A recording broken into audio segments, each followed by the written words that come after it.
แล้วครับโปรเจกต์ฟื้นคืนชีพจักรยาน BMX นะครับถ้าเพื่อนๆเห็นตั้งแต่แรกมันก็จะโซมมากๆนะครับตอนนี้เราก็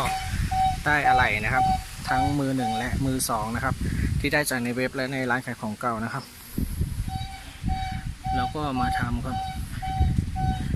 เอานู่นเอานี่ใส่นะครับโดยที่ให้มันดูตรงยุคนะครับยางก็เป็นมือสองนะครับแม็กมือสองพ่นสีนะครับก็จะออกมาได้ประมาณนี้ครับใส่นมดราก้อนบอลครับตรงยุคตอนที่ผมเป็นเด็กพอดีนะครับเบรกก็เป็นไดคอมนะครับการเบรกก็ไดคอมจานก็